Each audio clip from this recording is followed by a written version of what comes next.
semblable à une baguette. Dans Apocalypse 11, verset 1. On me donna un roseau semblable à une baguette en disant, lève-toi et mesure le temple de Dieu, l'autel et ceux qui adorent là. Mais le parvis extérieur du temple, laisse-le de côté. Laisse-le de côté et ne le mesure pas, car il a été donné aux nations. Et elles fouleront aux pieds la ville sainte pendant 42 mois, 3 ans et demi. Donc justement, l'archéologue juif là, il disait effectivement que le parvis dont il est question là, le parvis extérieur, correspondrait justement à la portion où il y a les deux mosquées. Donc effectivement, on pourrait arriver à rebâtir le temple sans avoir à toucher justement ces deux mosquées-là. Bon. Donc, tout à l'heure, David parlait de... Apocalypse 11, 2. Comment 11, 1. 1. Donc, David parlait de... est-ce que quand l'Antéchrist va arriver, s'asseoir dans le temple, est-ce que l'église sera là? Bon, on peut regarder déjà dans 1 Thessaloniciens. 1 Thessaloniciens chapitre 2. 1 Thessaloniciens chapitre 2. Je vais commencer à partir du verset 1. 1 Thessaloniciens 2, 2. Nous vous le demandons, frères, en ce qui concerne l'avènement du Seigneur Jésus-Christ et de notre rassemblement avec lui. Donc, il parle de l'enlèvement ici. Ne vous laissez pas promptement ébranler dans votre bon sens, ni alarmer par quelque inspiration, par quelque parole ou par quelque lettre qui nous serait attribuée, comme si le jour du Seigneur était déjà là. Donc, vous voyez que les faux prophètes existaient déjà du temps de l'apôtre Paul. Et on était venu annoncer ici aux Thessaloniciens que vous persévérez en vain parce que le Seigneur est déjà revenu. Et donc l'apôtre écrit ici pour corriger et redresser cela. Et donc, bon, c'est ce qu'on peut encore observer jusqu'aujourd'hui. Verset 3. Que personne ne vous séduise d'aucune manière, car il faut, donc avant que le Seigneur n'arrive, il faut d'abord que l'apostasie, c'est-à-dire la contrefaçon de la foi, l'éloignement de la vérité, que l'apostasie soit arrivée. On est en plein là-dedans. Je crois qu'il n'y a pas besoin de révélation spéciale ou de discernement spécial pour comprendre que ça c'est bien. On est en plein dedans. Que se révèle l'homme impie. Donc on appelle l'antichrist, la bête, tout ça. Enfin, bref, c'est l'homme impie.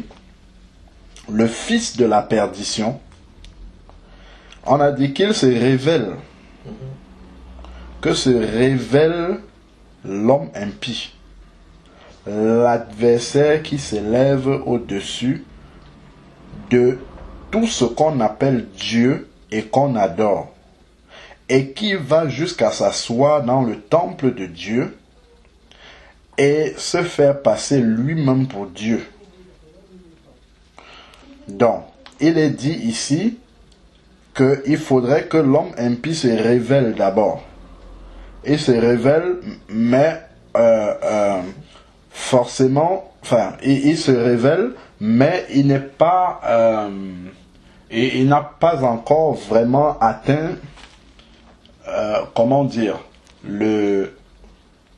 c'est-à-dire régner ouais, son règne, voilà. Il n'est pas encore pleinement dans son règne. Il se révèle, c'est juste une révélation. Aujourd'hui, bon, il y a des gens qui commencent à spéculer, c'est tel. Moi, je crois véritablement, d'après ces versets, c'est que vraiment ceux qui sont en communion avec Dieu, avant l'enlèvement, le Seigneur montrera à certains que celui-ci, qui est en train de monter là, c'est lui qui va vraiment être l'homme impie à la fin, tu vois. Mais je crois que l'enlèvement ne va pas traîner, ça va se produire presque en même temps qu'on va découvrir ce monsieur-là. Parce que en fait, si on lit la suite des versets, vous allez comprendre pourquoi. Ne vous souvenez-vous pas que je vous disais cela lorsque j'étais encore auprès de vous? Et maintenant, vous savez bien ce qui le retient. Donc, il y a quelque chose qui retient l'homme impie, la bête, pour qu'il ne se manifeste pas. Vous savez donc ce qui le retient, pour qu'il ne se révèle qu'en son temps. Donc, tant que ce qui le retient est là, il ne peut pas se manifester. Car déjà, le mystère de l'iniquité, dont lui-même il sera la personnification carrément de l'iniquité, hein, ça sera comme Dieu s'est incarné dans Jésus-Christ, l'homme, de la même façon, le diable va s'incarner dans l'homme impie. C'est ça en fait, quoi. C'est le diable fait homme. De la même façon que Dieu s'est fait homme en Jésus.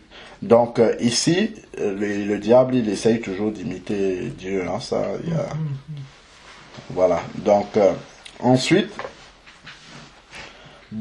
car déjà le mystère de l'iniquité est à l'œuvre, et il faut seulement que celui qui le retient ait encore disparu. Il faut que celui qui le retient ait disparu. Donc pour qu'il se manifeste pleinement, il faut que celui qui le retient ait disparu. Or, qu'est-ce qui retient vraiment l'œuvre de l'iniquité, l'œuvre du malin, pour que ça n'aille pas jusqu'au paroxysme? C'est-à-dire, par exemple, la nature déchue de l'être humain qui peut pousser, par exemple, je sais pas moi, les êtres humains à s'entretuer les uns les autres. Il y a quand même une limite à ça. Parce que nous savons, quand on lit dans Jean 10, que le voleur, qui est en réalité le malin, il vient pour tuer et égorger. Donc et 1 Jean 5 verset 19 dit aussi que le monde est entre les mains du malin, mais son action quand même est limitée à cause de ce qui retient justement l'homme impie. Parce que si on enlève ce qui retient encore l'homme impie, il rentre directement en scène et il commence vraiment à faire tout ce qu'on voit après comme destruction. Donc, mais pour l'instant, il est encore limité par ce qui le retient. Donc, on est à la fin du verset 7 là. Car déjà le mystère de l'iniquité, il dit, il faut seulement que celui qui le retient ait disparu. Qu'est-ce qui disparaît? Ça, c'est l'enlèvement. Il n'y a que l'Église qui peut disparaître, en fait. Il n'y a que l'Église qui est appelée à disparaître un jour, le jour de l'enlèvement, en un clin d'œil, comme l'apôtre Paul a dit, parce que pour la disparition, ça se passe instantanément. C'est pas un phénomène progressif, c'est un phénomène instantané. En un clin d'œil, un instant, disparition de l'Église. Donc, donc il dit que celui qui le retient est disparu. Donc, on comprend en fait que ce qui retient encore la manifestation officielle de l'homme impie, c'est en réalité le Saint-Esprit. Or, le Saint-Esprit habite où? Dans le vrai temple, qui est l'Église. Donc, tant que l'Église est encore là sur la terre, l'homme impie ne peut pas se manifester. Il ne peut pas entrer en comment dire, parce qu'en fait, c'est l'incarnation du diable, hein. C'est l'incarnation humaine du diable. Donc, le diable ne peut pas entrer pleinement dans ses fonctions tant que l'Église est là. Parce que l'Église peut dire, au nom de Jésus, toi, arrête de faire ça, et il est obligé. Donc, il ne pourra pas pleinement, dans toute sa, dans toute sa dimension, faire tout le travail qu'il a à faire si l'Église est là, puisque l'Église a autorité sur lui. On peut relire, mettons un doigt dessus. Retournons dans Luc pour bien lire exactement l'autorité que Jésus a donnée à l'Église. Luc 10, verset 19, que nous connaissons tous. Et il y a vraiment un mot à souligner dessus. Il dit, Luc 10, verset 19, « Voici, je vous ai donné le pouvoir de marcher sur les serpents. » On sait que dans la Genèse, le diable s'est incarné dans le serpent. C'est pour ça qu'il commence par le serpent ici. Et les scorpions, et sur toute la puissance de l'ennemi. Sur toute la puissance de l'ennemi. Et rien ne pourra vous nuire. Donc, tant que l'Église est sur la terre, l'ennemi ne pourra pas manifester toute sa puissance. Or, justement, quand nous voyons la période de la grande tribulation, il y aura les jugements de Dieu, mais on voit l'homme impie, l'antichrist, manifester mais des choses impossibles. Là. Si on lit même la suite de 2 Thessaloniciens, on va voir des miracles et des choses vraiment. Et Daniel 11 surtout. Daniel 11 parle vraiment en détail, on pourra lire tout à l'heure, de comment est-ce que l'homme impie va entrer dans tout son, tout son règne, voilà, tout son règne qui va durer en réalité 7 ans. 7 ans, mais 3 ans et demi au sommet et après les autres 3 ans et demi où il va retomber. Donc effectivement, ça c'est quelque chose qu'il faut avoir bien compris, que le Seigneur nous a donné l'autorité sur toute la puissance de l'ennemi. Or, l'Antichrist va manifester la puissance de l'ennemi. Donc, si l'Église est là, l'Église va bloquer cette puissance-là pour qu'elle ne se manifeste pas et il ne pourra pas le faire. Donc, c'est pour ça que quand les gens disent que l'Église sera là pendant la grande tribulation, c'est un non-sens en fait. Si l'Église est là, la prière et l'intercession de l'Église va bloquer l'action du diable en fait qui est incarné dans l'Antichrist. Et ça ne pourra pas se faire en réalité. Il ne pourra pas manifester toute sa puissance telle que la Bible nous montre tout ce qu'il va faire, ainsi de suite, à cause de l'intercession de l'Église et de l'autorité que le Seigneur a donné à l'Église sur le diable lui-même, peu importe ce dans quoi il s'incarne. Bon, maintenant que le Saint-Esprit sera parti avec l'Église, parce que l'Église est l'habitation même, nous savons, hein, 1 Corinthiens 3,16, 1 Corinthiens 6,19 aussi nous dit, nous sommes le temple du Saint-Esprit. Maintenant que le temple du Saint-Esprit aura disparu, ici là, 2 Thessaloniciens 2, verset 7. Il faut encore que ce qui le retient ait disparu. L'enlèvement, un clin d'œil, un instant, nous serons tous montés à la rencontre de Dieu. Alors se révélera l'homme impie. Voilà la preuve effectivement ici que l'homme impie qui incarne la grande tribulation ne peut se manifester que lorsque ce qui le retient a disparu. Lorsque l'Église n'est plus là. Alors il se révélera, il rentrera dans son règne, comme tu disais tantôt, que le Seigneur Jésus détruira par le souffle de sa bouche et qu'il écrasera par l'éclat de son avènement. Oh, gloire au Seigneur. qu'il écrasera par l'éclat de son avènement. C'est vrai que des fois, on ne comprend pas en fait tous les aspects du retour du Seigneur. Parce que quand j'expliquais ça une fois, il y a un frère qui me dit, mais est-ce qu'il y aura 2 enlèvements? Donc il ne comprend pas en fait le déroulement des choses. Non, il y aura un seul enlèvement. L'enlèvement de l'église. Mais après, il y aura une succession d'événements pendant cette année, et ensuite le Seigneur va revenir sur la terre physiquement avec ses saints. L'enlèvement n'est pas visible par ceux qui ne sont pas concernés. Ils n'entendront pas le son de la trompette, ils verront simplement les effets, en fait. Comme le Seigneur a dit, il le disait à Nicodème. Je crois c'est Jean 3 verset 8, que le vent souffle, on ne voit d'où il vient ni où il va. Il en est de même que celui qui est né de l'esprit. Donc de la même façon, en fait, l'enlèvement va se produire comme ça.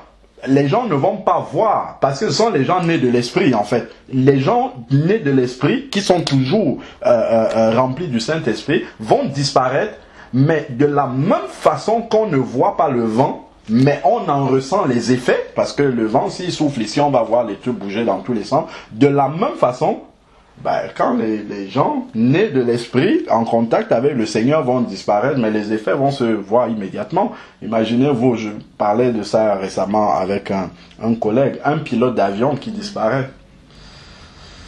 Un chauffeur de TGV, je sais pas, de métro, j'imagine un peu la catastrophe, ou un médecin chrétien en pleine opération qui disparaît. Oh là là, je n'imagine même pas ce qui peut arriver. Ça va être, mais un chaos terrible sur la terre. Un chaos terrible.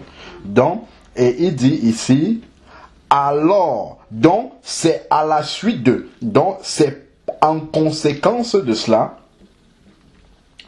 alors se révélera l'homme impie. Donc si vous regardez dans Apocalypse 13 là-bas, on va dire la bête qui monte de... Donc oui, il explique tout cela.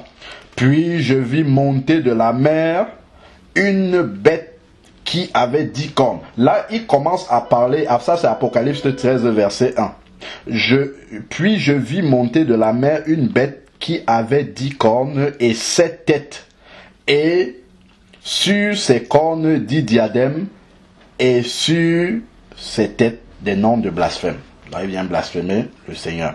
Donc, ça, en fait, c'est la manifestation de l'homme impie ici. Bon, et ça, Jean est dans le ciel là-bas, déjà. C'est Apocalypse 4, verset 1. Il y a une porte qui s'ouvre dans le ciel et on lui dit, monte ici. Ça, c'est l'image de l'enlèvement. Après cela, je regardais et voici une porte ouverte dans le ciel, telle une trompette. La première voix que j'avais entendue me parler dit, monte ici et je te ferai voir ce qui doit faire quoi? Qui doit arriver dans la suite. Et maintenant, tout ce que... Et il dit, aussitôt je fus ravi en esprit. Et voici, il y avait un trône. Et il commence à raconter des choses qu'il voit depuis le ciel. Et là, maintenant, dans Apocalypse 13, la bête monte comme ça. Lui, il est dans le ciel déjà. Il voit la bête monter étant dans le ciel. Donc la bête se révélera quand l'église sera dans le ciel déjà. Et ça vient simplement appuyer ce que nous sommes en train de lire ici là dans 2 Thessaloniciens. Donc juste pour expliquer le verset 8 là, 2 Thessaloniciens 2 verset 8, alors se révélera l'homme impie que le Seigneur détruira par le souffle de sa bouche et l'éclat, et qu'il écrasera par l'éclat de son avènement. C'est lorsque le Seigneur descendra physiquement cette fois-là, après les 7 années de tribulation, le Seigneur reviendra avec ses saints sur la terre, et là, à ce moment-là, tout œil le verra. Ça, ce sont les 2 aspects en fait du retour du Seigneur que les gens ne comprennent pas. une fois qu'il y a l'enlèvement, l'Église est dans les nuées, comme la Bible le dit, avec le Seigneur. Il s'abat sur la terre 7 années de tribulation, après quoi l'Église revient sur la terre avec le Seigneur pour régner pendant 1000 ans. C'est ce que dit Zacharie, c'est la Zacharie 14, il le dit bien. Regardez Zacharie 14. Si on ne comprend pas ça, ça devrait même être contradictoire. La Bible devrait se contredire. Or, la Bible ne se contredit jamais. Regardons Zacharie. Zacharie 14 dit, Zacharie 14 verset 1, on va lire du verset 1 jusqu'au verset 5. Il dit, voici qu'un jour arrive pour l'Éternel. Tes dépouilles seront partagées au milieu de toi. Je regrouperai toutes les nations à Jérusalem pour le combat. La ville sera prise, les maisons seront mises à sac et les femmes seront violées. La moitié de la ville partira en déportation, mais le restant du peuple ne sera pas retranché de la ville. L'Éternel sortira et combattra ces nations. Ce sont les nations qui vont s'assembler pour venir attaquer Jérusalem, pour venir attaquer Israël. Et combattra ces nations comme au jour du combat. L'Éternel sortira et combattra ces nations comme au jour du combat. Au jour de la bataille. Ses pieds. Les pieds de qui? Jésus. Mais avant ça, qu'est-ce qu'il a dit au verset 3? L'Éternel. Donc Jésus est l'Éternel. Amen. C'est une évidence ici là quand on lit le texte. Bon, c'était juste une petite parenthèse parce que c'était encore des doutes là-dessus. On parle de l'Éternel, après on dit ses pieds. Bon, on sait bien que Jésus est, Colossiens 1,15, il est l'image du Dieu invisible. On n'a jamais parlé des pieds physiques comme ça de l'Éternel. Donc ça ne peut qu'être Jésus ici, et tout juste avant au verset 3 on l'appelle l'Éternel. Donc Jésus est l'Éternel. Donc c'est juste une parenthèse. Alors il dit, ses pieds se placeront ce jour-là sur le mont des Oliviers, qui est vis-à-vis de Jérusalem du côté de l'Orient. On peut mettre une pause ici là. Allons encore maintenant, on a déjà mis deux pauses, 2 Thessaloniciens là, ensuite Zacharie. Allons voir, je veux juste nous montrer quelque chose. Parce que c'est extraordinaire en fait comment la Bible s'articule. Tu vas te demander comment est-ce que l'intelligence humaine peut arriver à assembler, parce que Zacharie ici là, je ne sais pas si Luc le connaît ou s'ils se connaissent entre eux, mais regardez ce que Luc lui l'a écrit dans le livre des Actes des Apôtres, parce que c'est Luc qui a écrit le livre des Actes des Apôtres. Dans Actes des Apôtres,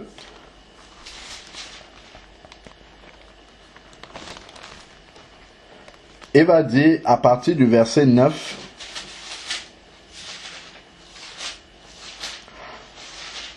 après avoir dit cela, donc ça c'est le jour où Jésus est retourné dans le ciel. Après avoir dit cela, donc il a dit, ne vous éloignez pas de Jérusalem, vous recevrez une puissance, le Saint-Esprit survenant sur vous et vous serez mes témoins.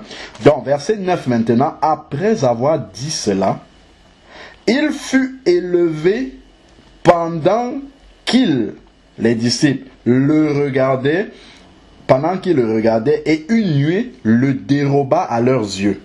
Et comme ils avaient les regards fixés vers le ciel, pendant qu'ils s'en allaient, voici 2 hommes vêtus de blanc se présentèrent à eux et dirent, vous, Galiléens, pourquoi vous arrêtez-vous à regarder au ciel? Ce Jésus qui a été enlevé au ciel du milieu de vous reviendra de la même manière dont vous l'avez vu aller au ciel. il reviendra de la même manière. Il est parti, ses pieds ont quitté le sol pour monter. C'est ce que le verset nous dit ici là.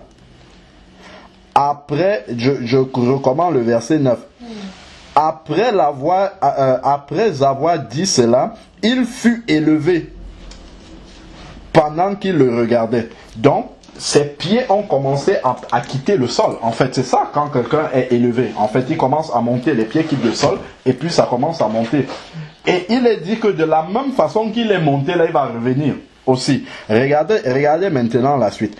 Il dit, alors ils retournèrent, les disciples, à Jérusalem, depuis le mont appelé des Oliviers, qui est près de Jérusalem, à la distance d'un sabbat.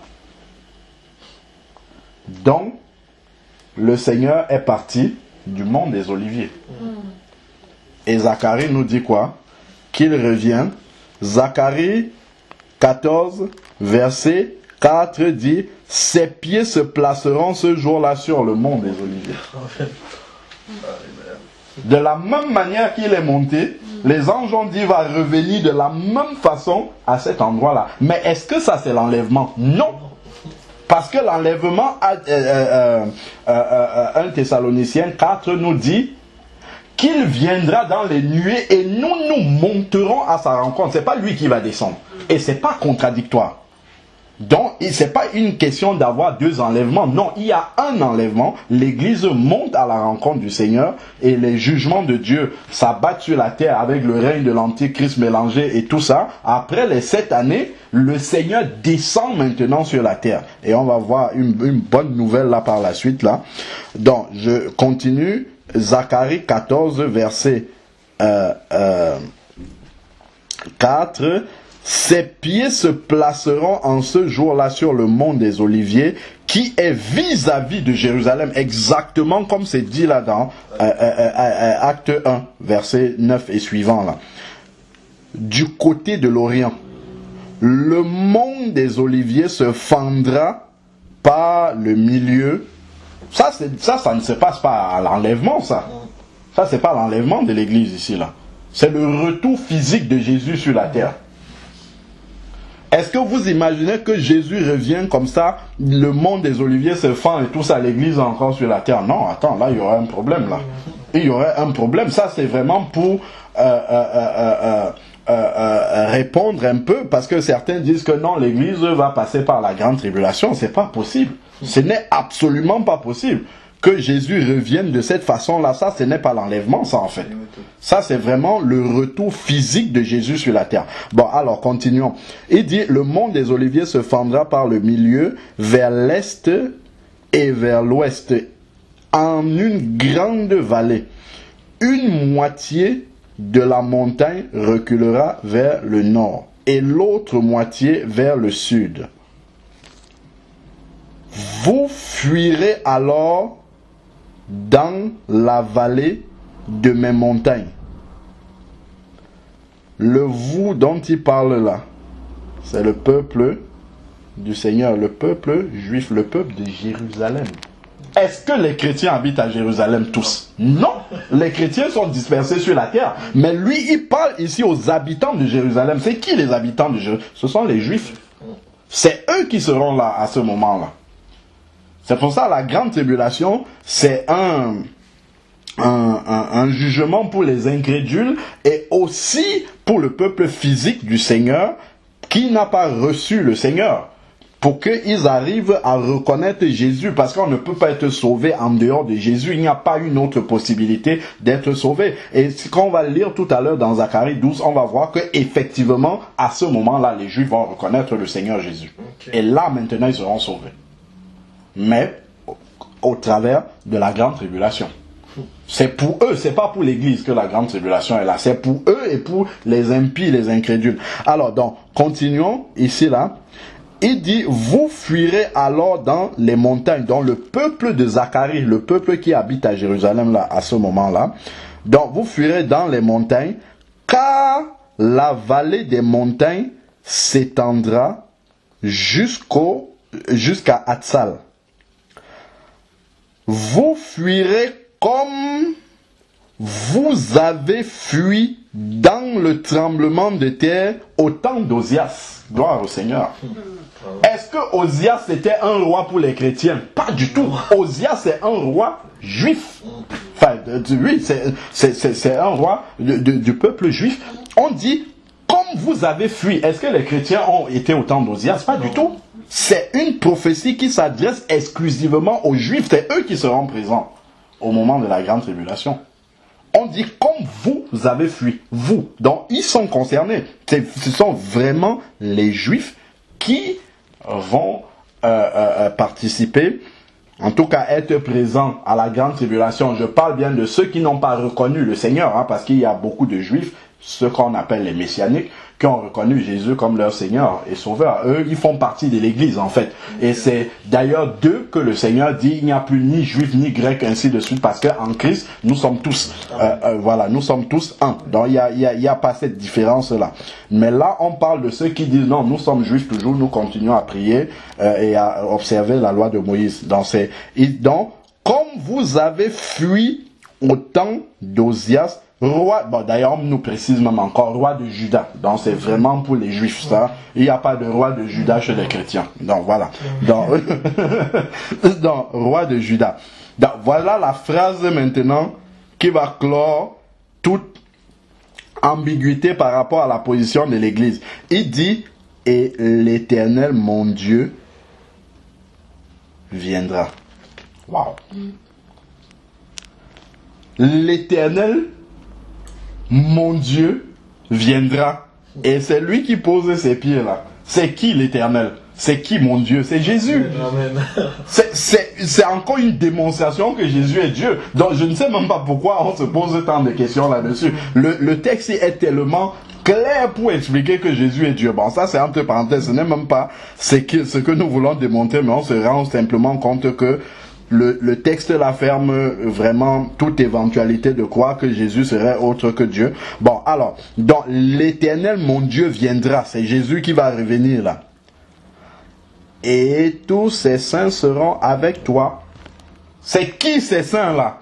Et il n'y a que l'Église qu'on appelle les saints. Amen.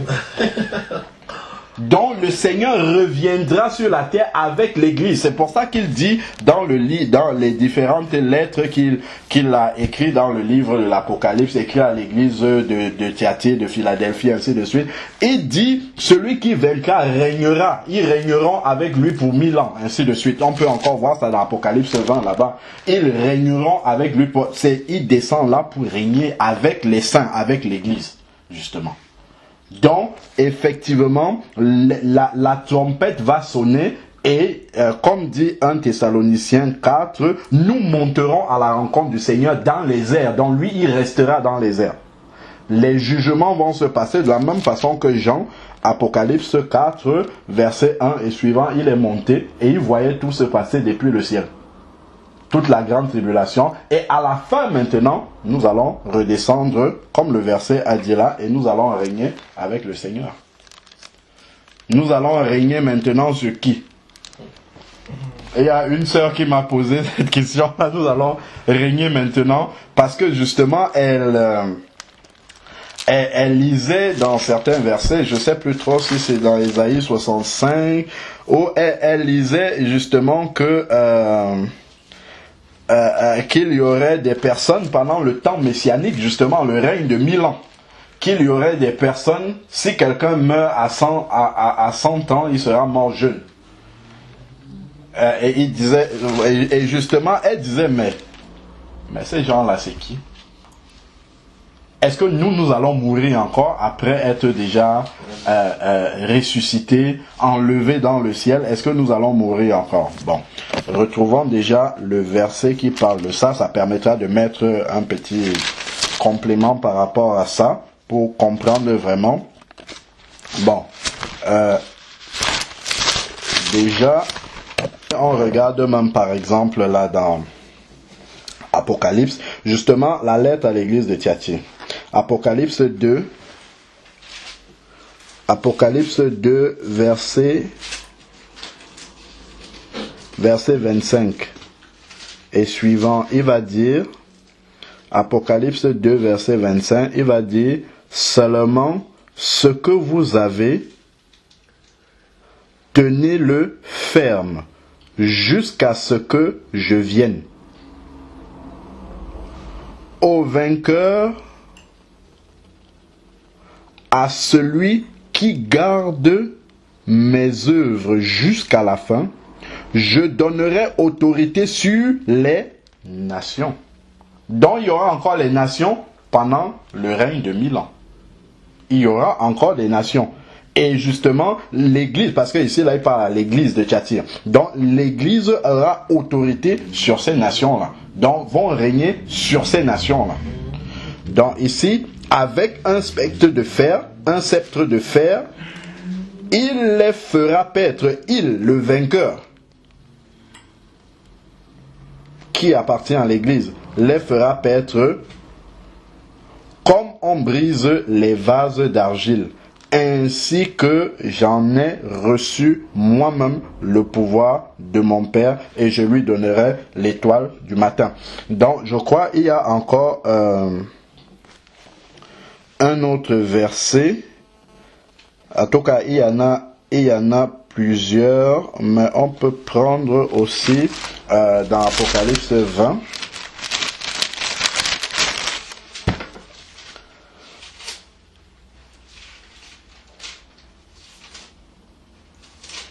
Apocalypse 20, verset 4. Il dit, je vis des trônes à ceux qui s'y assirent fut donné le pouvoir de juger. Et je vis les âmes de ceux qui étaient morts sous la hache à cause du témoignage de Jésus et de la parole de Dieu, et de ceux qui ne s'étaient pas prosternés devant la bête, ni devant son image, et qui n'avaient pas reçu la marque sur le front, ni sur la main. Il revint à la vie. Il revint à la vie.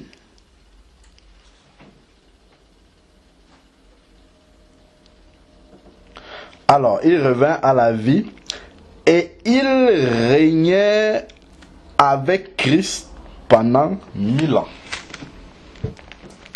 Donc, il régnait avec Christ pendant 1000 ans. Donc, il participe au règne de Christ sur la terre pendant 1000 ans. Donc, si on règne, c'est qu'il y a des personnes sur lesquelles on règne. On ne peut pas régner si tout le monde est roi, en fait. S'il y a des rois, il faut qu'il y ait des sujets. Donc, on parle de règne. Si tout le monde est roi, on ne règne sur personne. Donc, effectivement, il y aura des nations. Donc, trouvons maintenant le passage dont parlait la sœur. Dans Ésaïe 65, en fait,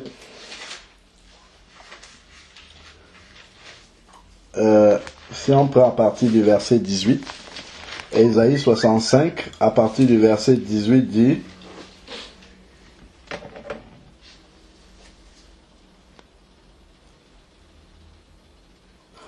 réjouissez-vous plutôt et soyez à toujours dans l'allégresse à cause de ce que je crée. Car je crée Jérusalem pour l'allégresse et son peuple pour la joie. Je ferai de Jérusalem mon allégresse et de mon peuple ma joie.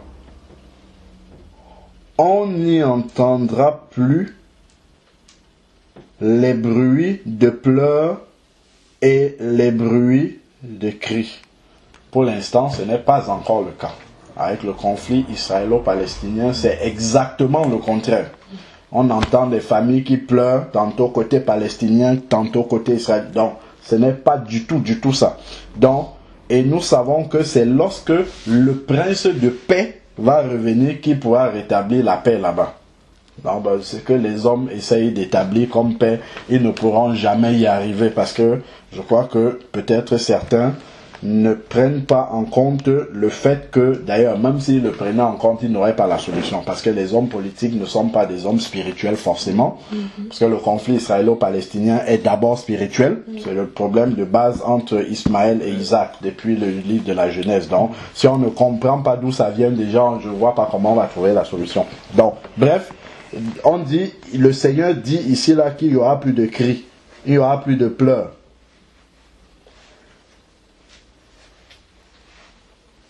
Il n'y aura plus de cris, il n'y aura plus de pleurs.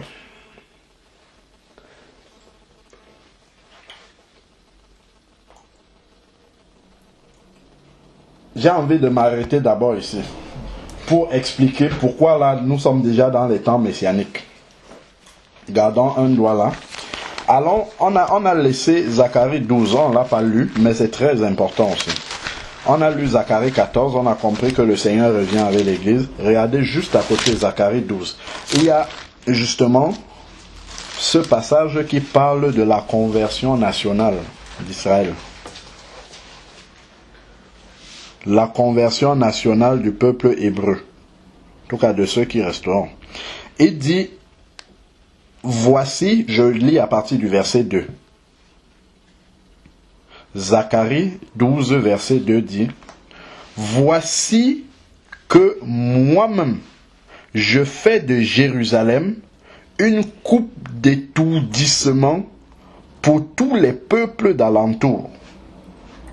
Quant à Juda, ce sera pendant le siège de Jérusalem. » En ce jour-là, quand la Bible, le Saint-Esprit permet d'utiliser ces expressions-là, on parle des temps de la fin. En ce jour-là, je ferai de Jérusalem une pierre pesante à soulever pour tous les peuples, donc pour le monde. Tous ceux qui la soulèveront seront gravement meurtris et toutes les nations de la terre s'assembleront contre elle. Ça, on commence à comprendre ce que vous étiez en train de dire tout à l'heure, que il y a un encouragement à ce que la plupart des Juifs fassent leur alia, qu'ils rentrent là-bas. Effectivement, ça c'est dans la pensée du Seigneur. Ils vont rentrer parce qu'il y a toutes les nations qui vont s'assembler contre elles. Et le Seigneur va venir juger ces nations là-bas.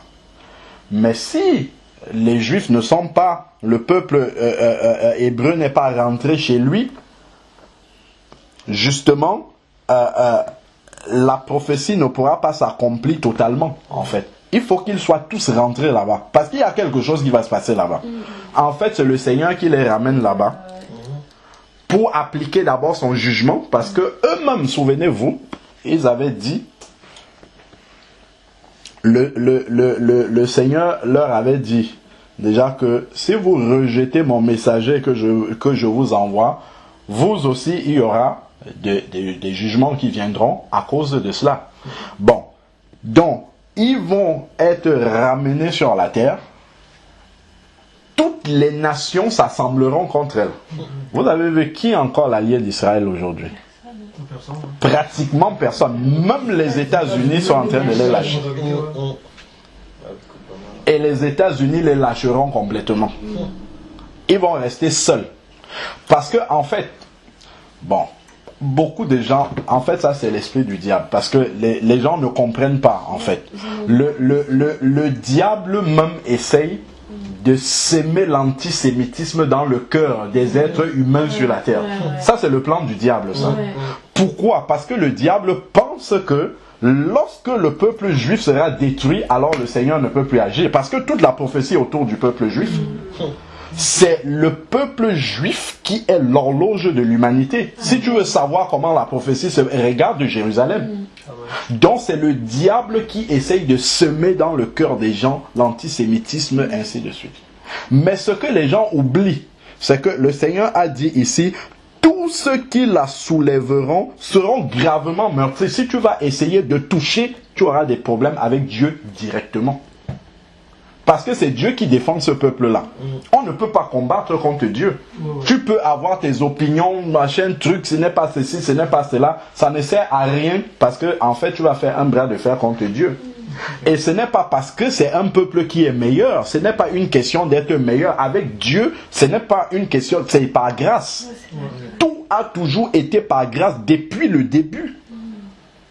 C'est un peuple qui a été choisi par Dieu, par grâce. Dieu lui-même dit c'est le moindre des peuples. En fait, le Seigneur a choisi ce peuple-là pour montrer vraiment sa miséricorde pour l'humanité. Pour dire que si un peuple est aussi dur et raide de coups que celui-là, ça veut dire que je peux accepter tous les humains. C'est ça qu'il a voulu démontrer. Donc, les gens ne comprennent pas cela. Ils vont s'attaquer au peuple juif, mais après tout, on voit toujours que la main du Seigneur est sur eux. Dès que le peuple juif est touché par quelque chose, c'est le monde entier qui se lève directement. Dès qu'il y a quelque chose, ça concerne direct. Il ne peut pas se passer quelque chose au Moyen-Orient qui n'impacte pas la terre entière. Pourtant, c'est un petit lopin de terre comme ça, mais dès qu'il y a quelque chose là-bas, ça impacte le monde entier. Et les gens animés par l'esprit du malin. 1 Jean 5 verset 19 dit bien que le monde est dominé par le malin. Les gens ne comprennent pas. Ah, pourquoi tu joues les juifs? Ah, pourquoi ça? Ce n'est même pas la peine de demander ça. C'est un peuple qui a été élu par le Seigneur par grâce. Donc, ce n'est pas la peine. Et le Seigneur a dit à Abraham, Isaac, Jacob, je bénirai votre descendance. Le Seigneur ne se répand pas de ce qu'il a dit.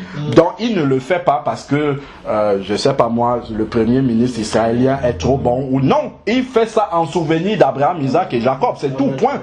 C'est un descendant selon la chair. Il le protège par rapport à ça. C'est tout, point. Point à la ligne. Et donc il n'y a rien d'autre qui justifie. Donc avec Dieu, ce n'est pas par mérite en fait. C'est par grâce. Donc c'était juste pour dire que on voit, et nous-mêmes, on peut bien voir ces versets s'y accomplis. Hein. Dès qu'il y a quelque chose qui concerne le peuple juif, toute la terre est assemblée pour comprendre, vient se mobiliser pour essayer de ou soutenir, ou en tout cas, enfin bref. Donc, ils vont retourner et le Seigneur assemblera les nations de la terre. Et toutes les nations de la terre s'assembleront contre elle, c'est pas le Seigneur. Et toutes les nations de la terre s'assembleront contre elle. En ce jour-là, oracle de l'Éternel, je frapperai d'affolement tous les chevaux et de délire ceux qui les montent, mais j'aurai les yeux ouverts sur la maison de Juda. Le Seigneur lui-même viendra. Parce qu'il faut d'abord que Israël reconnaisse que sans le Seigneur, ils ne sont rien. Et c'est ça qu'ils ne reconnaissent pas. C'est ça le problème en fait.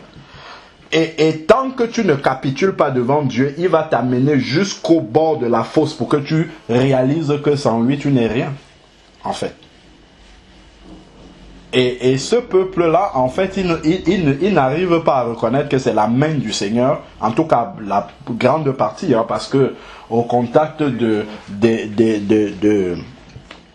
peuples dans lesquels ils sont partis, dans la diaspora mondiale, ils ont perdu justement la réalité de ce que est Dieu. La plupart, en tout cas certains qu'on entend parler, il n'y a plus vraiment cette proximité-là avec Dieu. Loin de là. Certains sont même athées.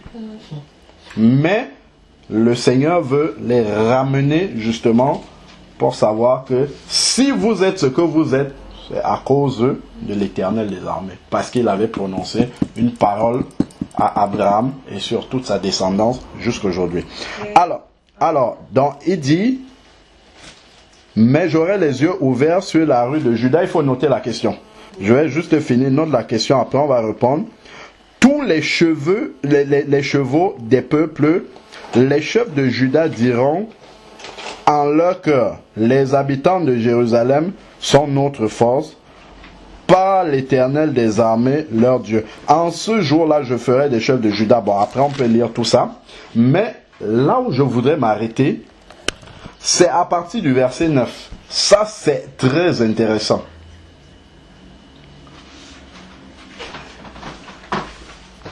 Il dit, je peux prendre à partir du verset 8. En ce jour-là, l'Éternel, donc nous sommes dans Zacharie 12, verset 8. En ce jour-là, l'Éternel protégera les habitants de Jérusalem. S'il y en a un qui trébuche parmi eux, il sera en ce jour-là comme David, et la maison de David sera comme Dieu. Comme l'ange de l'Éternel devant eux. En ce jour-là, je chercherai à détruire toutes les nations. Parce que celui qui essaye de détruire le peuple juif veut détruire Dieu lui-même. En fait, c'est ça, c'est poussé par l'esprit de l'autre. En fait, c'est à Dieu qui s'attaque directement. C'est l'autre qui s'attaque à Dieu au travers, justement, de ces actes-là. Et ça, c'est une réalité spirituelle, en fait, que les gens ne cernent pas. C'est pour cela que Dieu lui-même entre en combat à ce moment-là. Mais lorsque toutes les nations ont déjà abandonné Israël et se lèvent contre, justement, ce peuple-là. Là, maintenant, verset 9, « Et en ce jour-là, je chercherai à détruire toutes les nations qui viendront contre Jérusalem. Alors je répandrai sur la maison de David. » Ça, c'est ce qui est intéressant. Parce que la Bible a bien dit dans Acte 4, verset 12, qu'il n'y a de salut en aucun autre.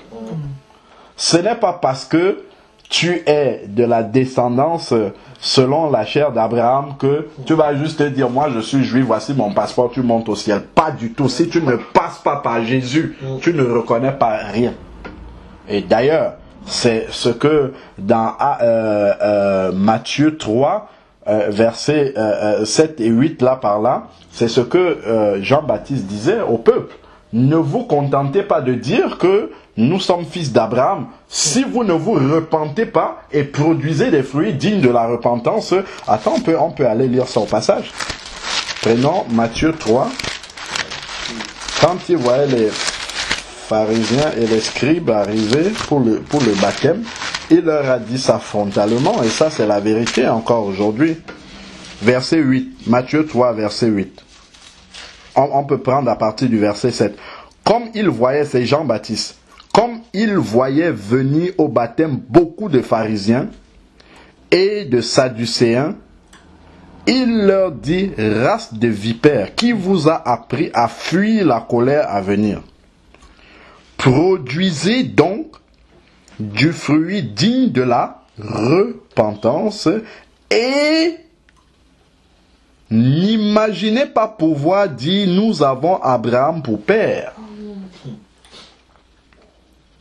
Car je vous déclare que de ces pierres-ci, Dieu peut susciter des enfants d'Abraham. C'est-à-dire que le fait de dire je suis juif de naissance, en fait, ne donne pas le salut. Si tu ne confesses pas, parce que c'est en Jésus que tu peux te repentir et justement avoir une vie nouvelle qui te permet de pratiquer des fruits dignes, de produire dans ta vie des fruits dignes de la repentance. Donc, hors de Jésus, il n'y a pas de salut. C'est pour ça que même ce peuple-là doit passer par Jésus. Et le Seigneur les amène à Jérusalem pour les confronter à une situation où ils seront obligés d'accepter Jésus. Et ça, c'est encore la grâce de Dieu pour le peuple juif. Mais ils vont souffrir d'abord entre les mains de l'homme impie dont on a parlé là, qui doit s'asseoir dans le temple pour déclarer qu'il est lui-même Dieu. Et c'est là qu'ils vont commencer à se poser des questions sur lui. Alors, dans verset 10 ici, là, Zacharie 12, verset 10, il dit, alors je répandrai sur la maison de David et sur les habitants de Jérusalem un esprit de grâce et de supplication, dont Dieu Dieu va leur donner la repentance. Je crois on avait vu ça une fois que, je crois quand vous m'aviez posé la question sur le péché qui ne conduit pas à la mort, là, on avait vu que c'est Dieu qui donne la repentance. Donc Dieu va leur donner la repentance, de se repentir. Et de quoi vont-ils se repentir? On va voir. Et ils tourneront les regards vers moi. Celui qu'ils ont percé. Celui qu'ils ont percé. Et l'Éternel et Jésus qui a été percé. Ah ouais. Et là encore. C'est extraordinaire, hein? Effectivement, si on suit bien le texte, on va voir toujours ce qu'on est en train de dire là. Il dit, alors je répandrai sur la maison de David. Ben, qui est en train de parler là depuis? C'est l'Éternel, hein? Si vous voyez au verset 7 là, Zacharie 12 verset 7, l'Éternel sauvera d'abord les tentes de Juda, afin ainsi de suite. En ce jour-là, verset 8, l'Éternel protégera les habitants de Jérusalem. Donc c'est l'Éternel, quand il dit je chercherai à détruire, c'est l'Éternel. Et donc ici, au verset 10, il dit, et sur les habitants de Jérusalem, un esprit de grâce et de supplication, et ils tourneront les regards vers qui? Vers moi, vers qui? L'Éternel. Celui qu'ils ont transpercé. Jésus est bien l'Éternel. Bon, voilà. Donc, parce qu'il n'y a pas deux qui ont été transpercés. Donc, celui qu'ils ont transpercé. Donc, ici, en fait, quand ils seront secourus par l'Éternel directement, étant abandonnés de toutes les nations, là, ils vont reconnaître Jésus, celui qu'ils ont percé. C'est là maintenant qu'ils vont reconnaître Jésus.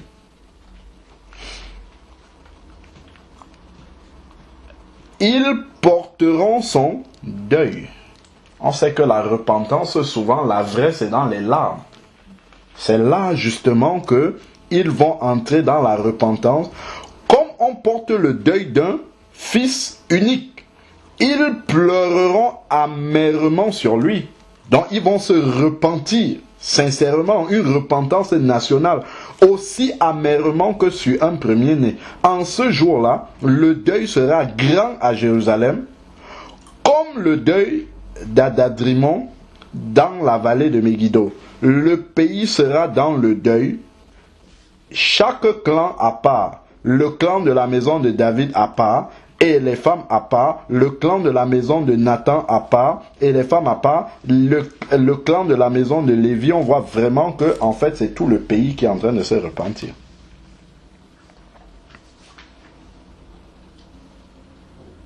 Donc, et ça, justement, c'est comme cela que Israël sera sauvé. Parce qu'ils vont reconnaître le Messie. Et c'est ce que l'apôtre Paul a dit dans Romains, là-bas, Romains 11, je crois. Et ça nous montre aussi par rapport à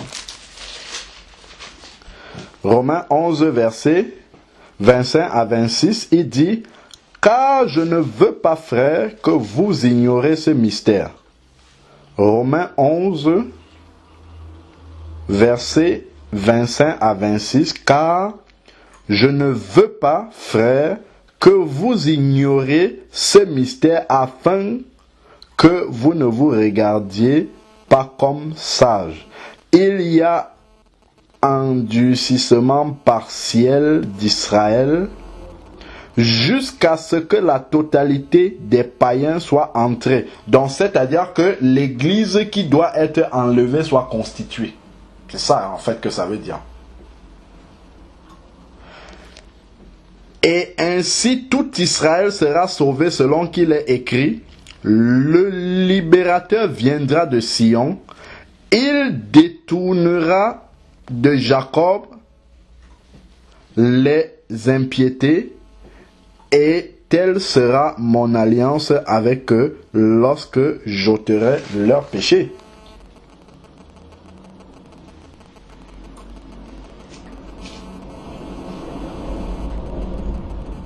Regardez un peu.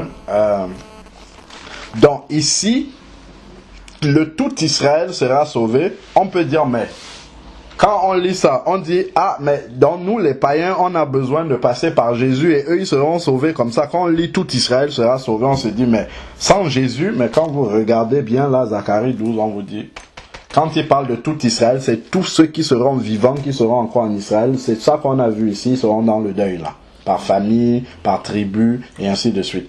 Et il a dit ici, que j'ôterai leurs péchés. Si vous lisez dans Zacharie 13 là, vous allez voir l'Éternel en train d'ôter les péchés, effectivement. En ce jour-là, une source sera ouverte. Je suis en train de lire Zacharie 13 là. Pour la maison de David et les habitants de Jérusalem, à cause du péché et de la souillure. En ce jour-là, oracle de l'Éternel des armées, je retrancherai du pays les noms des idoles. C'est ça que l'apôtre Paul est en train de dire ici. Donc, une fois qu'ils se seront repentis, il y aura, la repentance même est suivie du renoncement à toutes les idoles et tout. Donc, eux-mêmes, ils vont passer par le même cheminement que les chrétiens pour être sauvés.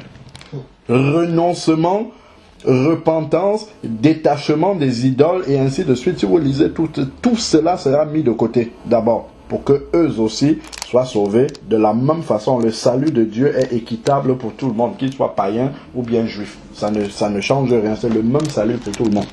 Bon, ok, donc ça c'était juste entre parenthèses. Revenons maintenant, on était en fait dans Ésaïe 65 à la base.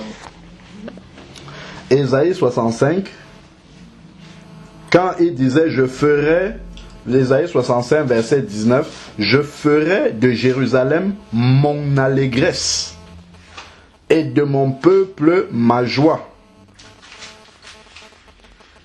Donc ça sera manifesté quand le peuple juif aura reconnu le Messie. Parce que tu ne peux pas être en communion avec Dieu si tu n'as pas reconnu son Fils. C'est pas possible. Donc il dit ici, je ferai de Jérusalem mon allégresse et de mon peuple ma joie. On n'y entendra plus les bruits de pleurs et les bruits de cris. On a bien expliqué quand le prince de paix, celui qu'ils ont percé, sera revenu rétablir la paix. Là, tout ce qu'on voit à la télé là du conflit israélo-palestinien, où les roquettes sont tirées à gauche, à droite, tout ça va s'arrêter. À ce moment, il n'y aura plus de cris. Il n'y aura plus là de nourrissons. Là, on est dans les temps messianiques. Vivant quelques jours seulement. Il n'y aura plus de nourrissons qui vont vivre quelques jours seulement, ni de vieillards qui n'accomplissent pas ces jours.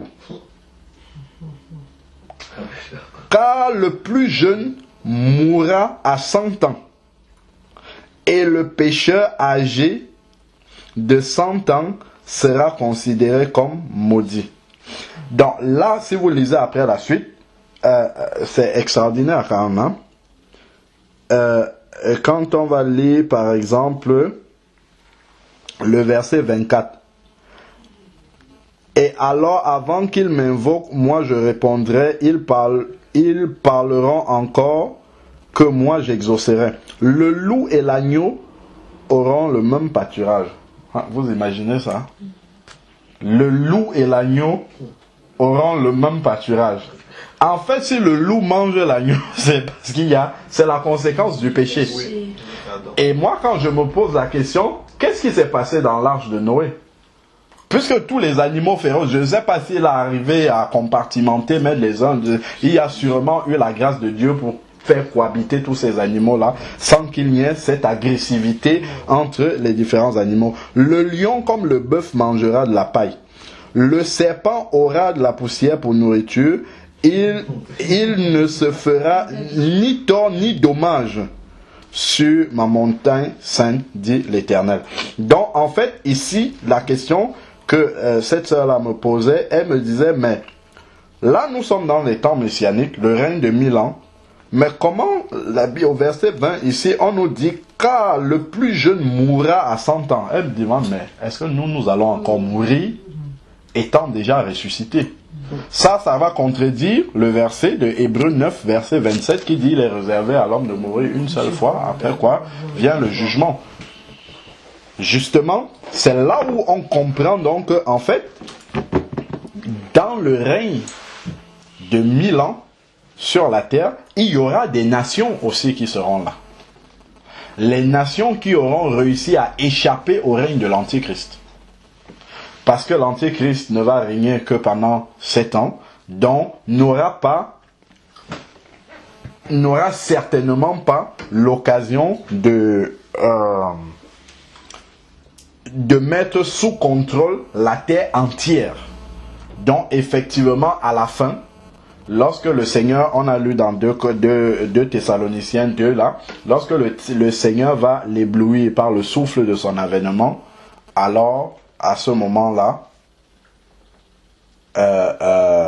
son règne va s'arrêter net, mais il y aura des territoires qu'il n'aura pas encore conquis, où il n'aura pas encore étendu son influence. Et ça, on peut le voir dans Daniel 11. Hein. Daniel 11 parle de ça.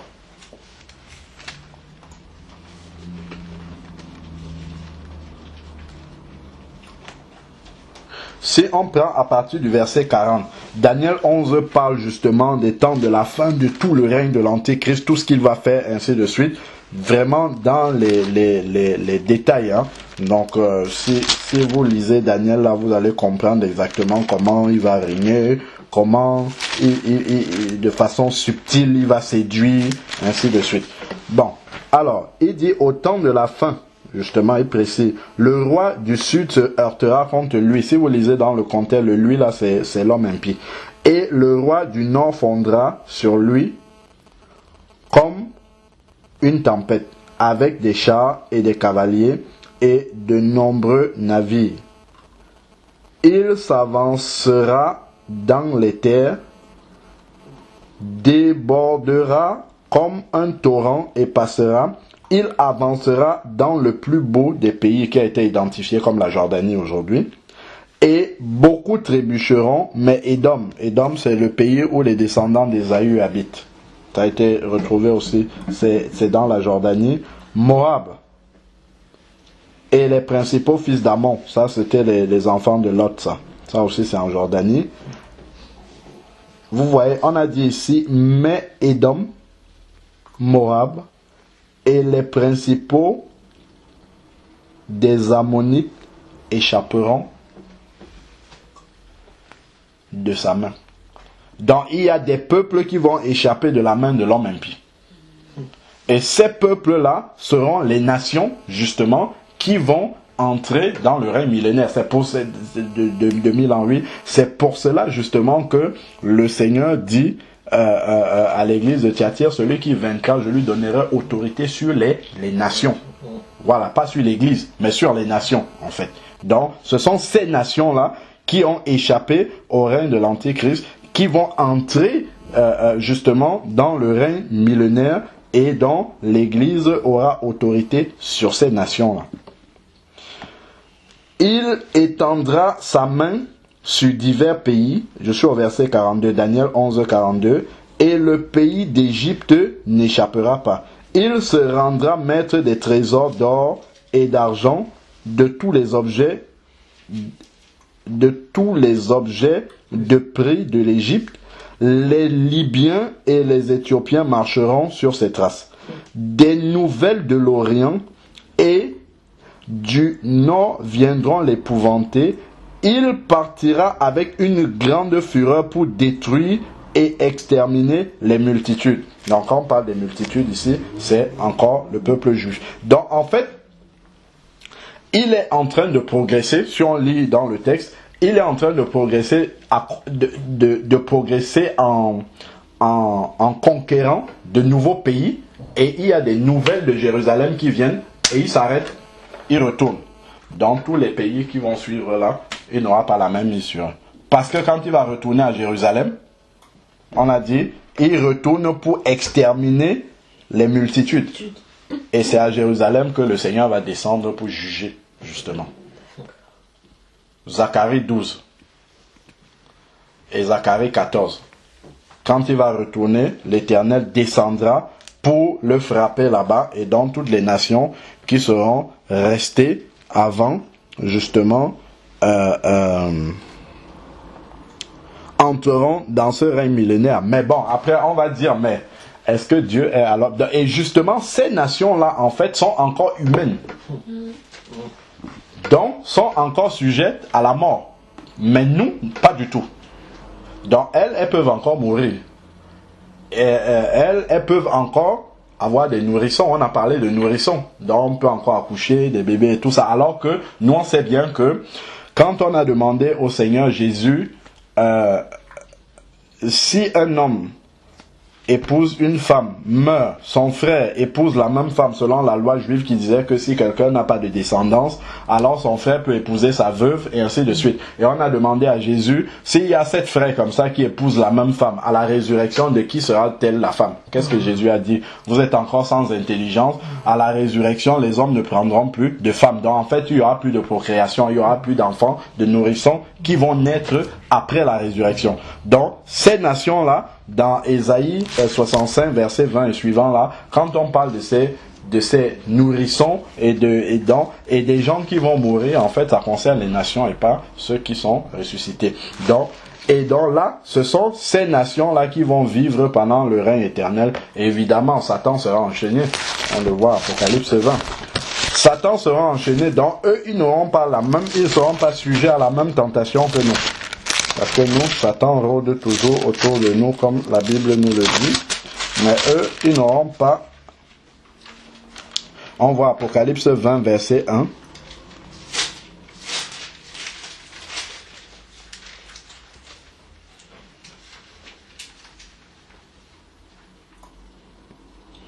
Donc tout à l'heure, déjà, en passant, on nous a dit que dans 2 Thessaloniciens, que l'homme impie sera... justement frappé par l'éclat de l'avènement du Seigneur. Ça, on peut voir la confirmation ici, là, dans déjà le chapitre 19 au verset 20, là. Apocalypse 19, verset 20 dit, « Et la bête fut prise, et avec elle le faux prophète qui avait opéré devant elle les signes. Et les signes par lesquels il avait séduit ceux qui avaient reçu la marque. Alors, et la bête fut prise, c'est l'homme impie, et avec elle le faux prophète qui avait opéré devant elle les signes par lesquels il avait séduit ceux qui avaient reçu la marque de sa bête et qui se prosternaient devant son image. Tous deux, l'homme impie et le faux prophète, fut jeté vivant dans les temps de feu, où brûle le soufre, et les autres furent tués par l'épée qui sortait de la bouche de celui qui montait le cheval blanc. C'est celui qui arrive dans Zacharie 14 avec tous ses saints. Okay. C'est l'accomplissement ici, là. C'est le même, c'est exactement ce qui est en train de se passer. Et tous les oiseaux se rassasièrent de leur chair. Donc ça, c'est l'éclat justement de l'avènement du Seigneur qui envoie directement l'homme impie avec son faux prophète dans les temps de feu. Alors, dans chapitre 20 maintenant, « Puis je vis descendre du ciel un ange qui tenait la clé de l'abîme et une grande chaîne à la main. Il saisit le dragon, le serpent ancien, qui est le diable et Satan, et le lia pour 1000 ans. Donc pendant les 1000 ans là, effectivement, le diable sera lié. Donc les nations qui vont entrer, justement, ne seront pas tentées par le diable. C'est pour ça que, justement, quelqu'un même qui vivra sans passer le péché, en fait, qui entraîne la rapidité de la mort. C'est pour ça que les gens vont vivre peut-être plus longtemps, ainsi de suite. Mais, il y a quelque chose quand même à savoir, c'est que, verset 3, Apocalypse 20, verset 3, « Il le jeta dans l'abîme et qu'il ferma, et cela au-dessus de lui, afin qu'il ne séduise plus les nations. » Donc s'il n'y a plus de nations, pourquoi on parle encore de nations? C'est parce qu'il y a des nations, justement, que le diable est enfermé, il peut les séduire encore. Si nous sommes ressuscités, le diable ne peut plus nous séduire du tout. C'est parce qu'il y a encore les nations. Donc il y aura effectivement des nations encore présentes au moment du règne de 1000 ans. Et le diable est enfermé pour qu'il ne séduise plus les nations jusqu'à ce que les 1000 ans soient accomplis. Moi, je m'étais toujours demandé, mais Seigneur, parce qu'il y a quelque chose qui peut être surprenant par la suite. Après cela, il faut qu'il soit délié pour un peu de temps. Mais Seigneur, comment? Tu as déjà lié un tel type, un tel diable, tu le relâches encore pour un peu de temps. Comment? Pourquoi? Il devient très dangereux. C'est parce que le Seigneur est juste.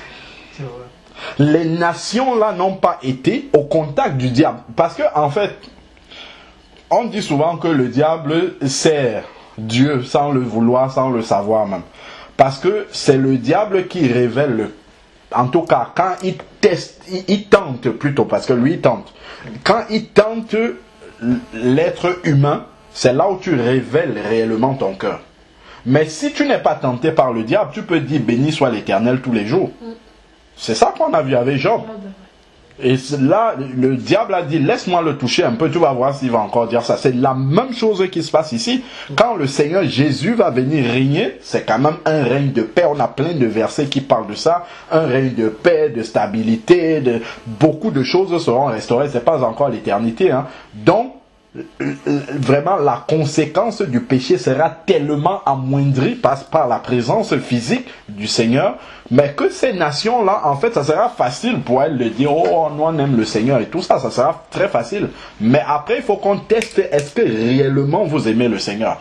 Et pour ça, il y a besoin que le diable revienne un peu, travailler pour un peu de temps pour que les cœurs se révèlent. Donc c'est comme ça qu'on comprend que justement, après cela, il faut qu'ils soient déliés pour un peu de temps. C'est pour ceux-là qui ne sont pas encore véritablement passés dans l'état de la perfection, de la résurrection. Donc c'est pour ces nations-là. Donc après on dit je vis les trônes et ainsi de suite. Donc il sera relâché pour un peu de temps. Si on descend un peu plus loin, les autres morts ne reviennent pas à la vie. Alors, on peut prendre à partir du verset 5. Les autres morts ne reviennent pas à la vie jusqu'à ce que les 1000 ans soient accomplis. C'est la première résurrection. Heureux et saints, ceux qui ont part à la première résurrection. La seconde mort, c'est-à-dire les temps de feu, n'a pas de pouvoir sur eux, mais ils seront sacrificateurs de Dieu et de Christ, et ils régneront avec lui pendant 1000 ans. C'est ce qu'on a dit tout à l'heure. Régner sur les nations. Si on règne, on est roi, donc sur ces nations. C'est là on sera roi. C'est pas maintenant. Le kingdom now et tout le reste là. C'est le kingdom après là. C'est là qu'on sera roi. Ce n'est pas maintenant qu'on règne. Maintenant il faut régner sur le péché.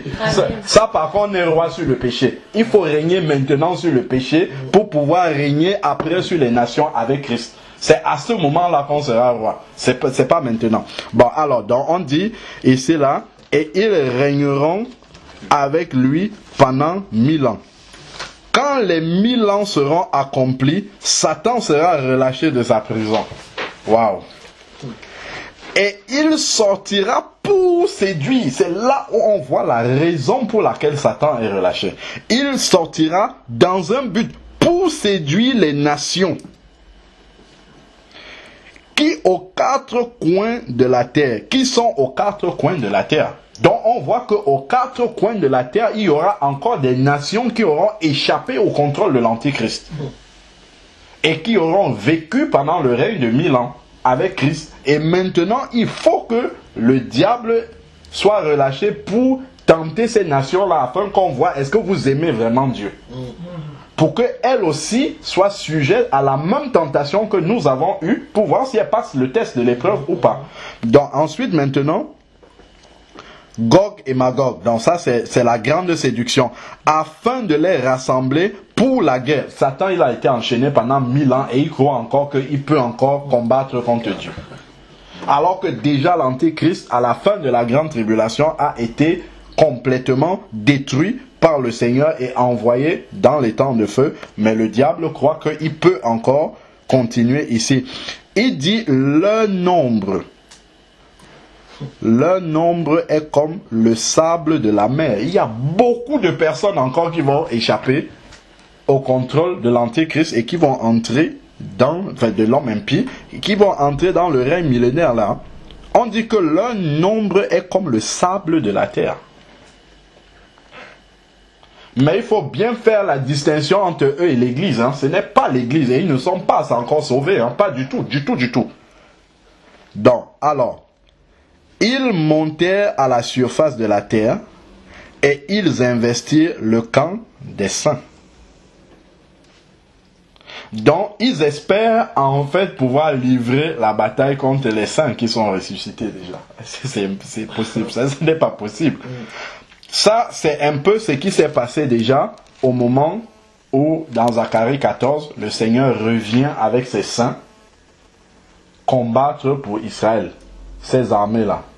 Donc maintenant, ici, c'est Satan qui revient et qui mobilise les armées des quatre coins de la terre de ces nations-là qui sont revenues pour investir le camp des saints, la ville sainte, Jérusalem, d'où le Seigneur va justement régner pendant les 1000 ans.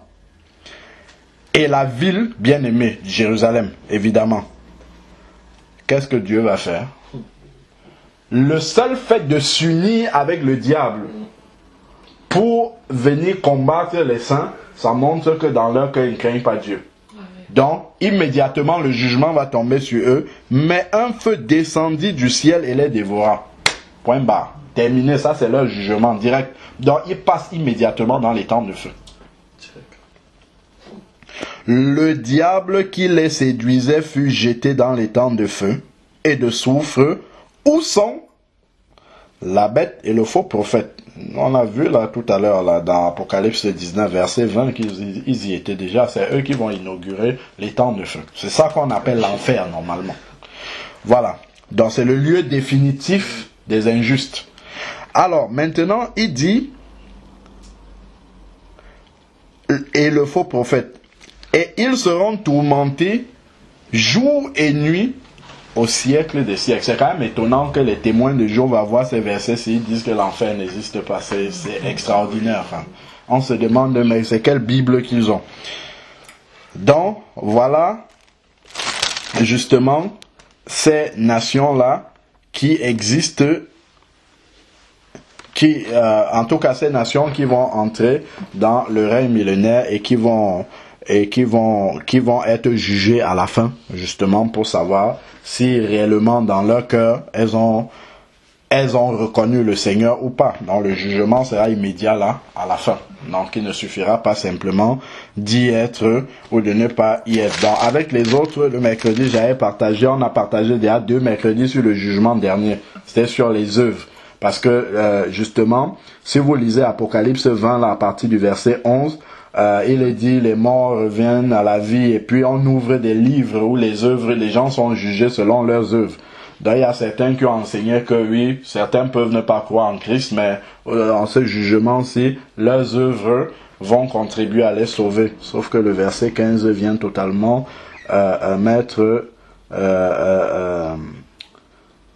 vient contredire complètement, parce qu'il est dit quiconque ne fut pas inscrit dans le livre de vie fut jeté dans les temps de feu.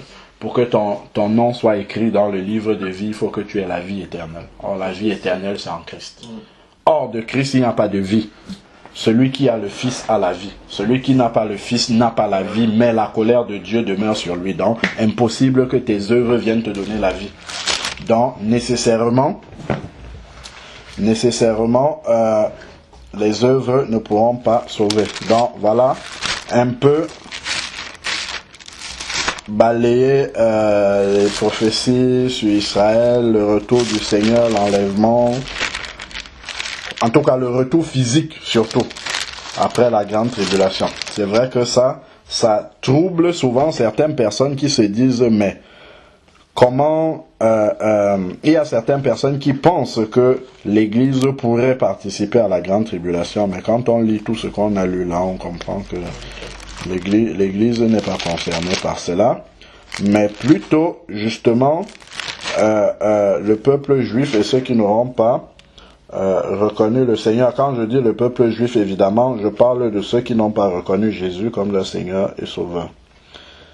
Et c'est eux d'ailleurs qui sont marqués du sceau ici, Apocalypse 7 là. 12 000 de la tribu de... voilà, j'entendis, c'est dans Apocalypse 7 verset 4. Et j'entendis le nombre de ceux qui avaient été marqués du sceau, 144 000 de toutes les tribus des fils d'Israël. De la tribu de Juda, 12 000. 12 000 marqués du sceau. De la tribu de Ruben, 12 000, et ainsi de suite.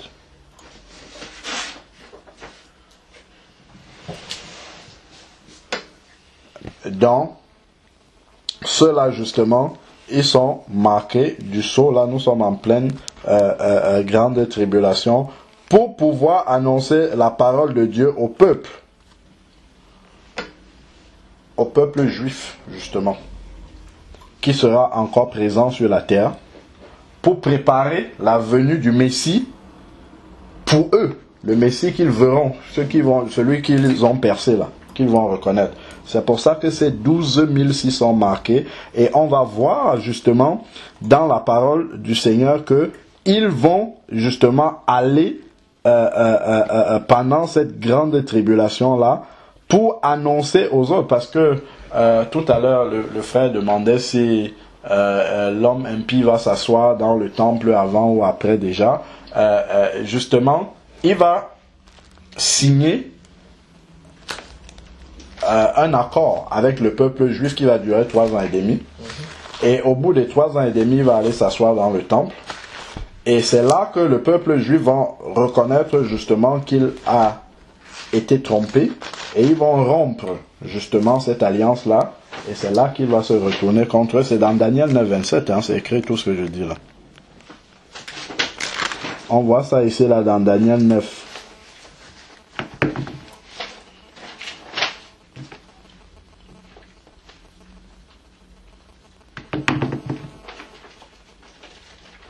Et dit, il fera avec beaucoup, le il là, si vous lisez dans Daniel, il parle beaucoup de l'homme impie. Il fera avec beaucoup une solide alliance d'une semaine. Une semaine, c'est une septaine d'années. Voilà, c'est une période de 7 ans. Il a fait une alliance pour les 7 années de tribulation. Et durant la moitié de la semaine, donc après 3 ans et demi, il fera cesser le sacrifice et l'offrande. Ça, c'est extraordinaire, ça, quand même. C'est Daniel 9 combien? 27. Il fera cesser le sacrifice et l'offrande. Qu'est-ce que ça veut dire? Ça veut dire que le sacrifice aura repris. Or, nous savons que si aujourd'hui, le peuple juif ne peut pas offrir de sacrifice, on a déjà vu pourquoi. Parce que le temple a été détruit et on ne peut offrir de sacrifice que sur le mont Moria où le Seigneur avait demandé à Abraham d'aller sacrifier Isaac. Donc, s'il fera cesser le sacrifice, ça veut dire que les sacrifices d'animaux auront repris avant. Si on les arrête, ça veut dire que ça a repris. Et si ça reprend, ça veut dire que le temple a été rebâti. Parce que dans les synagogues, là, on n'égorge pas des animaux. Parce qu'ils ne peuvent pas faire ça là-bas. On ne peut égorger des animaux que sur le mont Moria, là-bas, là où il y a les mosquées dont tu parlais là tout à l'heure. Donc, effectivement, le temple sera rebâti. Donc, il fera cesser le sacrifice et l'offrande. Le dévastateur ira à l'extrême des abominations jusqu'à ce que la ruine et ce qui a été résolu fondent sur le dévastateur. Le dévastateur, c'est l'homme impie. Hein. Donc, en fait, c'est cette alliance-là qu'il aura fait avec le peuple en leur faisant croire qu'il est l'homme qu'ils attendent. Hein, parce que le peuple juif, ils attendent le Messie encore. Hein. Ils attendent encore le Messie. Donc, il va se faire passer pour le Messie. Le temps qu'ils ne comprennent qu'ils ont été trompés. Et là, justement, c'est quand il va s'asseoir dans le temple et se déclarer Dieu, qu'ils vont ouvrir les yeux et dire que non, ça, il y a quelqu'un là, il est en train de nous tromper.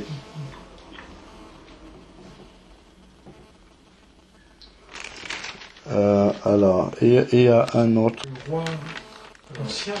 Oui, Darius, oui. Si, c'était justement des Mèdes et les Perses, justement, qui sont venus après Babylone. Quand vous regardez, par exemple, Daniel 11, verset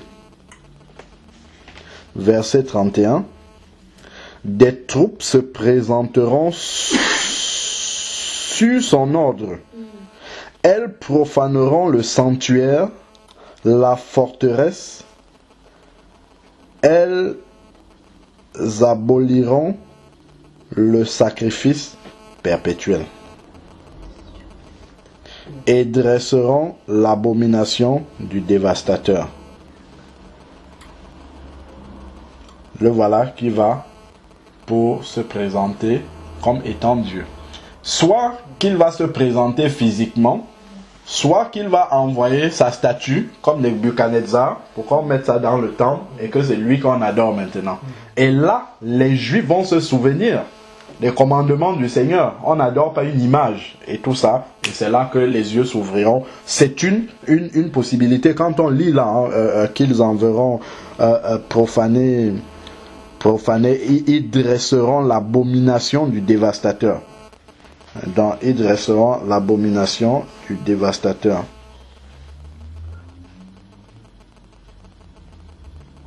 Donc ici, dans mon renvoi, il dit, cette expression désignerait la statue d'une divinité païenne établie dans le temple de Jérusalem, profanée. Voilà. Donc ça pourrait se manifester aussi comme ça.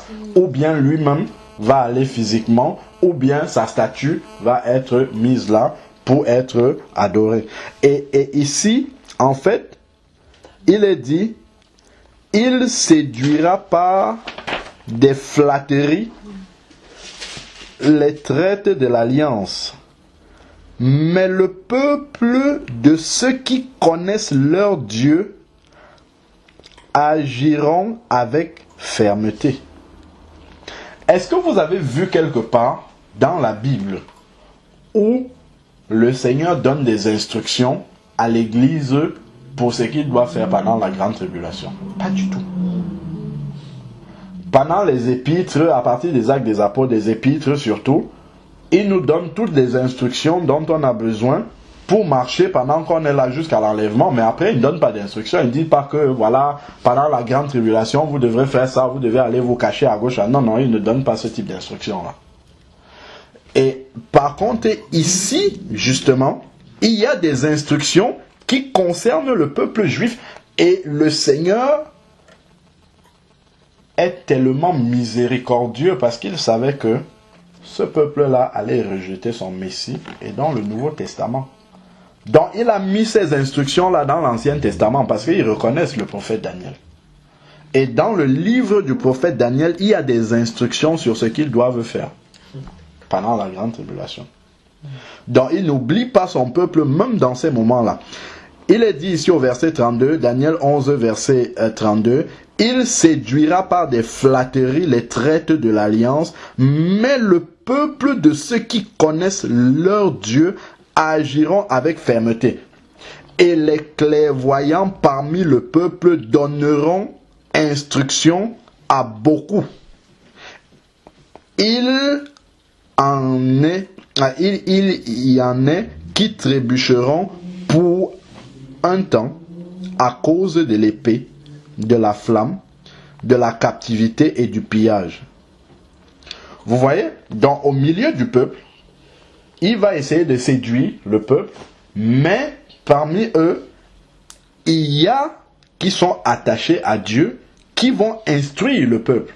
Et c'est de ceux-là que parle Apocalypse 7 ici, qui sont marqués du sceau. Parmi le peuple d'Israël, 12 000 dans chaque tribu. C'est eux qui vont faire ce travail-là. Qui vont annoncer au peuple pendant la grande tribulation, attention, celui-là, c'est un usurpateur. Dans le temps où ils trébucheront, ils seront un peu secourus et beaucoup se joindront à eux par des intrigues. quelques-uns parmi les clairvoyants, ceux qui sont connectés au Seigneur, trébucheront afin d'être épurés, purifiés et blanchis jusqu'au temps de la fin, car il n'arrivera qu'au temps fixé. Amen. Amen.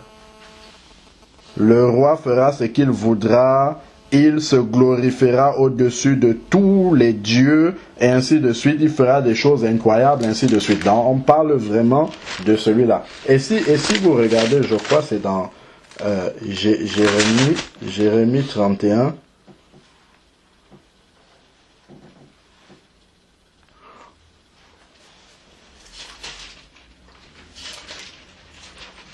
Où il parle encore en détail justement de comment